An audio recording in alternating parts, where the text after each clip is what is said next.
अब मेरा परिवार भी है। और जितने भी वादे जिन लोगों को आज यहाँ पुरस्कृत किया गया और जितने भी यहाँ पर सज्जन पुरुष आए हैं, जितनी भी मेहनत आप कर रहे हैं, मैं ये वादा करता हूं कि उतनी ही मेहनत मैं भी करूंगा,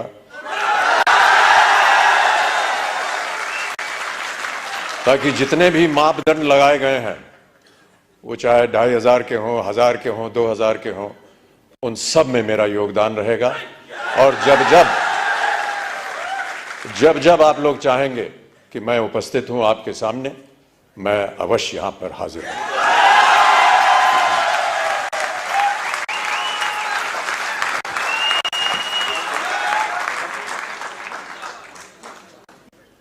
बहुत सारी भूमिका लिख करके मुझे दी गई थी यहां आने से पहले कि इन बातों को लेकर के आप बोलिएगा यहां की जनता को। वो कागज है मेरे पास, लेकिन मुझे लगता है कि वो कागज मनोज जी के लिए बनाया गया था, वहां से गायब करके मेरे पास आ गया। फिर भी मैं ऐसा मानता हूं कि उसकी आवश्यकता नहीं पड़ेगी।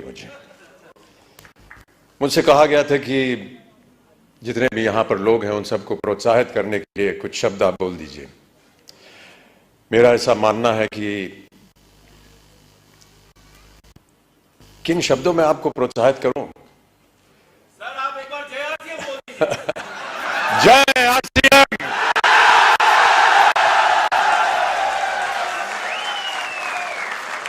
और मैं यही कहने वाला था कि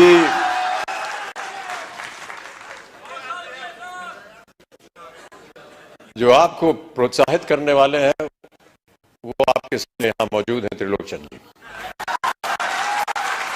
ये जीते जागते उदाहरण है इस कंपनी के, और जितने भी लोग इसके साथ संलग्न हैं। कितनी अच्छी अच्छी बातें बताई उन्होंने, संघर्ष की बात की, एक विजन की बात की। बहुत कम लोग ऐसे होते हैं विश्व में जो दूरदर्शी होते हैं,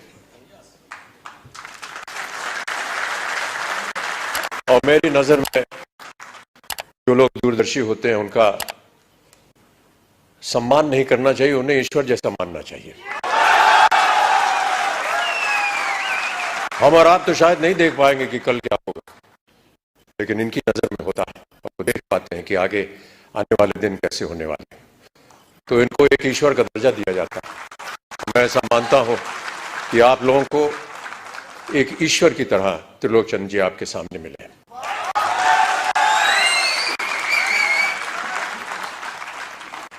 यहां आने के बाद कुछ क्षण मैं उनके साथ यहां वेटिंग रूम में बिता रहा था और बहुत सारी बातें की हम दोनों ने, और उन्होंने बात बताई कि कुछ संकट हुए उनके जीवन में। तो संकट हम सबके जीवन में होता है, और बहुत अच्छी बात कही उन्होंने कहा कि जब तक हर एक के जीवन में कोई दुख दर्द संकट नहीं आता, तब तक हमें पता नहीं चलता कि जब अच्छाई होती तो उसका मूल्य क्या होता है। और मैं इस बात को भी मानता रहा हूं, क्योंकि मेरे जीवन में भी कई ऐसे क्षण आए जहां पर मुझे संघर्ष करना पड़ा। कई बार हताश होकर के मैं पूज्य बाबूजी से, जब वो जीवित थे, तो उनके सामने जाकर के कहता था कि बाबूजी जीवन में संघर्ष बड़ा है। तो उन्होंने बहुत अच्छी बात बताई। उन्होंने कहा कि बेटा जब तक जीवन है तब तक संघर्ष है।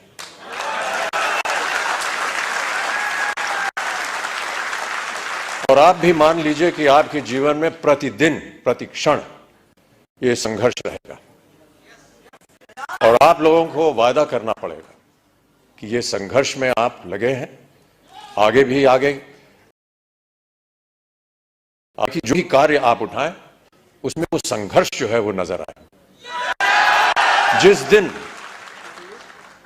दिन लोग आपके संघर्ष को सम्मानित करेंगे, उस दिन आपका पदार्थ जो है वो ऊंचाइयों पर पहुंच जाएगा।